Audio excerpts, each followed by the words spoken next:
Isang mapagpalang umaga sa inyong lahat, mga kapatid, buong Pilipinas. Sa oras na ito, meron naman akong isang Bible verse na isi-share sa inyo sa umagang ito, na kung saan ito ay magbibigay sa atin ng tunay na kaalaman. Magiging aware tayo kung ano ang dapat na gampanan na tungkulin ng mga namumuno sa ating bansa. Kaya ang verse na ito ay magmumulat sa mga namumuno sa ating bansa na napakalaki na kanilang responsibilidad o tungkulin na dapat nilang gampanan dahil sila ay namuno, dahil sila ay iniluklok ng Diyos sa tungkulin para gawin kung ano ang mabuti, kung ano ang tama para sa mga mamamayan o para sa mga taong naninirahan sa isang bansa. Ngayon, matatagpuan natin ang verse sa Book of Jeremiah chapter 23 verse 1. Akin lang babasahin. Parurusahan ni Yahweh ang mga namumunong walang malasakit sa kanilang mga nasasakupan, at pinababayaang ang mga ito'y mangalat at mamatay. Grabe. Sabi daw, parurusahan ni Yahweh ang mga namumunong walang pagmamalasakit o mga namumunong pabaya sa kanyang mga nasasakupan, at hinahayaan na ang mga ito'y mamatay. Okay, bago tayo pumunta sa ating bago natin i-connect sa ating bansa ang verse na ito, nais ko munang paliwanag sa inyo kung ano ang background ng verse na ito. Ito po ay sulat ni Propeta Jeremiah, na kung saan si Propeta Jeremiah ay tinawag ng Diyos na maging mensahero na kanyang salita sa bayang Israel o sa Juda o sa Israel. Sa panahon na to, ang Israel ay na-divide na. Meron ng Northern Kingdom at saka Southern Kingdom. Okay. Ito ay nangyari bago pa sila masakop ng Babylonia. Bago sila sakupin ng Babylonia sa pamumuno ni Haring Nebuchadnezzar, ito ang pahayag ni Propeta Jeremiah sa mga namumuno ng Israel. Sino ang namumuno ng Israel? Ng Juda. Of course, ang hari, ang propeta, at ang pare. Tatlo yan silang namumuno sa bansa ng Israel, sa Juda. Ang pare, spiritual yan. Ang propeta, ito yung mga revelation, nagpapahayag tungkol sa mga plano ng Diyos, kung ano ang dapat gawin. Ang king naman, siya'y nag-govern sa bansa para sa pangangailangan ng mamamayan. Okay, tayo. Kailan ito nangyari? Ito ay nangyari 600 BC. Ito ay sinabi ni Jeremiah at ipinahayag ng Diyos kay Propeta Jeremiah bilang babala ng Diyos sa mga Israelita sa Juda. Babala na dapat sila ay magbalik loob sa Diyos. Bakit? Kasi sa time na to, ang mga tao, idolatry na ang kanilang ginagawa. Nagsasamba na sila sa mga kung sino mga Diyos-Diyusan. Tinalikuran nila ang Diyos.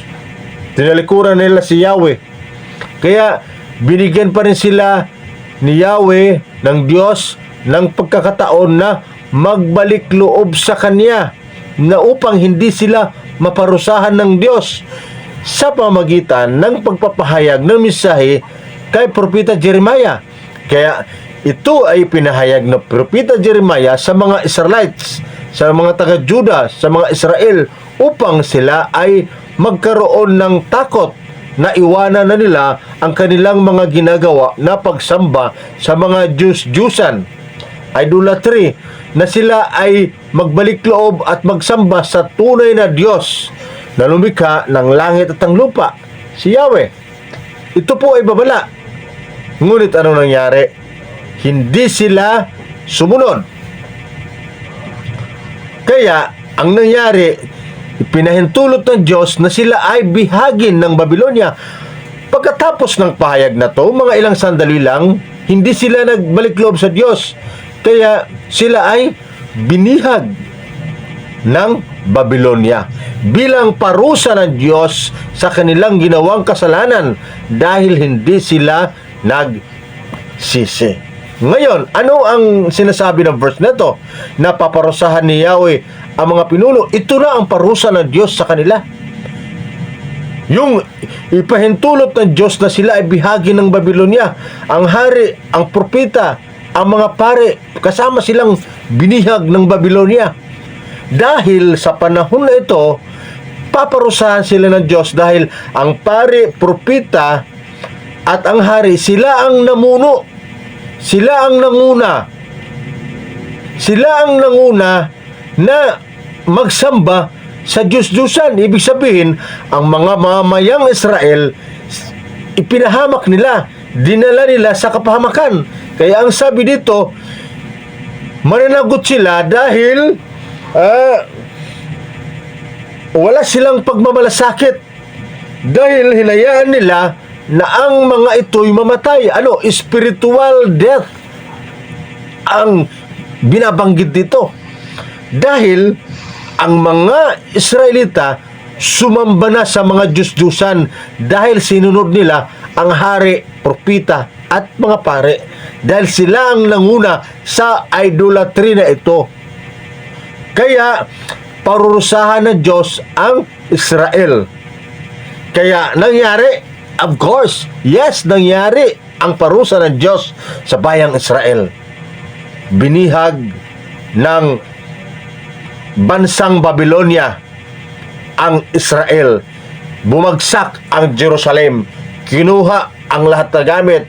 Sinunog ang templo ng Jerusalem sa pamagitan at pangunguna ni Haring Nebukadnezar. Yan ang parusa ng Diyos sa mga namumuno sa Israel na hindi naging tapat sa Diyos, kundi pinabayaan nila na ang kanilang mga nasakupan ay bumagsak at mapahamak, lalo na ang mga mamayang Israel. Kung ating itong i-connect sa ating bansa ngayon, sa pangyayari ngayon, napakalaki ng responsibility ng ating mga namumuno sa bansa ngayon. Ating presidente, vice president, senador, o lahat, down to the local government, sa LGU, lahat sila ay mga namumuno sa ating bansa. From country, cities, province, hanggang sa barangay, mga namumuno sila sa mga mamayan. Ngayon, napakalaki na kanilang responsibility o tungkulin na inaatang ng Diyos sa kanila dahil sila ay niluklok ng Diyos sa pwesto na yan na dapat nilang ayusin at gawin kung ano ang tama para sa ikabubuti ng mga tao o ng mga mamayan. Ano ang nangyari ngayon sa ating bansa? Kabi-kabila ang mga korupsyon. Kung ano ang ginagawa ng mga namumuno, hindi na nila ginagawa ang kanilang tungkulin na iayos ang bayan, iayos ang isang syudad, iayos ang isang bansa, iayos ang isang probinsya. Hindi nila ginagawa. Nakalimutan na nila na sila ay niluklok ng Diyos sa pwesto na yan upang gawin kung ano ang tama at kalooban ng Diyos. At alam natin na ang kalooban ng Diyos ay para sa ikabubuti, kabutihan ng mamayan. Ngunit bakit nila pinabayaan? Bakit ang inisip nila ay sariling kapakanan? Bakit panay sila kurakutan? Bakit kung ano ang ginagawa nilang mga pamaraan para mailabas ang pundo ng gobyerno? Bakit ganun? Mga sakim, mga swapang pansarili lang kanilang inisip. Kaya tulad ng sinabi ng Jeremiah, pananagutin ng Diyos. Pananagutin ng Diyos ang lahat ng mga namumuno na naging pabaya sa kanilang nasasakupan. Tingnan natin pabaya sa kanilang nasasakupan. Sabi ng Jeremiah, ano yung mga nasakupan? Halimbawa, mayor, barangay, governor, senator, presidente, may mga nasasakupan yan sila.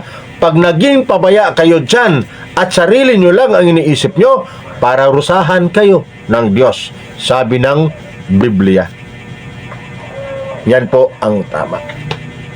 Kaya ang kalamidad na nangyayari ngayon sa ating bansa, lalo-lalo na sa pangyayari na sa Cebu ngayon, sa Talisay, Cebu, o sa mga nakaraan pang mga lindol, napaka sakit isipin. Napakasakit isipin na bakit hindi man lang maibsan, hindi natin makontrol ang kalamidad, dahil ito ay kalamidad. Ito ay kontrol ng Diyos. Ito ay kontrol ng Diyos. Ngunit binibigyan ang mga namumuno, binibigyan ang mga namumuno ng karapatan, o binibigyan sila ng kapangyarihan ng Diyos na ayusin ang kanyang nasakupan. Tulad na lang ng baha ngayon sa Talisay, Cebu. Ang daming mga namatay, may mga missing pa. Grabe ang baha. Pag second floor ang bahay mo, medyo ligtas ka, pero kung hindi, ay sigurado mamatay ka, dahil malakas ang baha, malakas ang ragasan ng baha. Kawawa ang mga kapatid natin na nakatira sa Cebu. Kawawa. Anong nakita ko, halos durugin ang aking puso, lalo na yung isang bata doon. Durugin ang aking puso sa nakita ko. Bakit? Bakit tayo'y patuloy na nalangin na iligtas ng Diyos, ngunit binibigyan tayo ng Diyos ng wisdom kung paano maibsan, hindi mapigil, maibsan. Ibig sabihin, mabawasan man lang ang baha. Halimbawa, ang baha hanggang leeg, gawin man lang hanggang tuhod. Diba? Sa anong paraan? Ito na yung mga flood control na ito, na ginawang paraan ng mga namumuno sa ating kurakot na mga namumuno. Ilabas nila para ilagay sa mga flood control. Ngunit ano nangyari? Ghost project, walang flood control. May flood control man, isang higop lang ng isang hagupit lang ng baha, wasak na, sira na. Yan ba ang good governance? Yan ba ang tungkulin na ginagawa nyo? Magising naman kayo. Kayong mga namumuno sa gobyerno, maawa kayo sa amin. Kami na mga mamamayan, ordinaryong mamamayan, na umaasa lamang kami sa inyo pagdating sa security. Umaasa kami sa inyo pagdating sa security at safety. Sa anong paraan? Ayusin nyo ang mga proteksyon, ayusin nyo mga flood control. Kung magkano ang pundo, dapat ilagay nyo yan para maging matibay.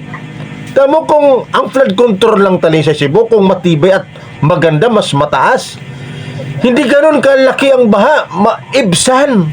Yun ang sinasabi ko, maibsan, mabawasan lang ang baha. Hindi yung abot na ang bubong ng bahay. Kahit man lang sana inabot lang ang mga flooring ng bubong hanggang tuhod lang, kaya pang labanan ng mga tao kahit maglakad-lakad sila dyan. Dahil sa flood control, alam natin na ang tubig hindi kaya makontrol ng tao, dahil ang kalamidad, ang bagyo, ito ay kontrol ng Diyos. Ngunit binibigyan tayo ng Diyos ng kaalaman kung paano ito maibsan, paano ito kontrolin. Wisdom, binigay ng Diyos. Andyan na, binigay rin ng Diyos eh. Kaya nga kayo namumuno, nilagay kayo ng Diyos sa tungkulin na yan para gawin kung ano ang tama. Pagdating sa mga tag-ulan, pagdating sa mga bagyo o kalamidad, makontrol, maibsan ang baha na iyan sa mamagitan ng mga pundo na ibinibigay ng tao o buwis para ilagay sa tama. Anong ginagawa nyo? Ilagay nyo sa bulsa nyo, sa sarili nyong bulsa. Darating ang panahon, makinig kayo, mga namumuno ng mga nagnakaw ng mga pira ng bayan. Makinig kayo. Ang sabi ng Jeremiah chapter 23 verse 1, parurusahan ni Yahweh ang mga namumulong, walang malasakit sa kanilang mga nasasakupan, pabaya. Huwag niyong hintayin na dumating pa ang parusa na yan ng Diyos sa inyo. Kaya ngayon pa lang, habang maga pa, magbago na kayo. Ayusin nyo na ang inyong sarili. Ang nangyari sa Cebu, dapat leksyon na ito sa inyo mga namuno. Sa sunod na mga gagawin, dapat ilagay na sa tama, ayos na. Huwag na nating hayain na mayroon pang tulad sa isang Cebu na mangyayari. Ayusin nyo na, right now, ayusin nyo. Mga namuno sa gobyerno, ayusin nyo. Tulungan nyo muli ang mga probinsya na nasira ng bagyo. Tulungan nyo, ibangon mo sila muli dahil yan tungkulin nyo, ibangon. At sa sunod, ayusin niya kung mga flood control project niyan, dapat ilagay sa tama, matibay, para makadepensa, makaproteksyon, makaprotekta sa ragasan ng malakas na baha. Maibsan naman lang ang baha, hindi aabot ng bubong, kahit hanggang tuhod lang ng tao, okay na yun. Kasi kalamidad yan eh. Hindi talaga maiwasan. Magbabaha talaga. Pero bahagya man, kahit paano nabawasan. Sana itong video na to marinig ng mga namumuno sa ating gobyerno. Sana mabuksan ang iyong isipan. Sana manalangin kayo, mga namumuno sa gobyerno. Manalangin kayo kung hindi nyo alam kung ano ang dapat nyong gawin sa pamalakad ng inyong nasakupan. Manalangin kayo sa Diyos, Lord, give me wisdom. Ganyan ang ginawa ni Solomon. Basahin nyo ang Bible ni Solomon. Basahin nyo ang sinabi ni Solomon, Haring Solomon, na tinanong siya ng Diyos kung ano ang hihingiin niya sa Diyos. Ang sabi ni Solomon, bigyan mo ako ng karunungan. Dahil paano ko pamamahalaan ang napakalaking bansa na to, na Israel, kung wala akong sapat na karunungan. So, karunungan ang hiningi ni Solomon, hindi kayamanan. Pero ang kayamanan ibinigay din ng Diyos kay Solomon dahil napakaganda ng pinili ni Solomon, ang karunungan. So, ganun kayo, mga namumuno sa gobyerno, hingi kayo ng wisdom sa Diyos, karunungan, at ibibigay niya sa inyo. Basta't ang inyong purpose, ang inyong motibo sa paghingi ng karunungan para sa kakaayos ng ating bansa, para sa kakaayos ng inyong mga nasasakupan. God bless us all. Purihin ang Panginoon, pagpalain ng Diyos ang Pilipinas, niligtas ng Diyos ang Pilipinas sa namang mga kalamidad. Patnubayan nawa ng Diyos ang mga namumuno sa aming bayan. Purihin ang Panginoon.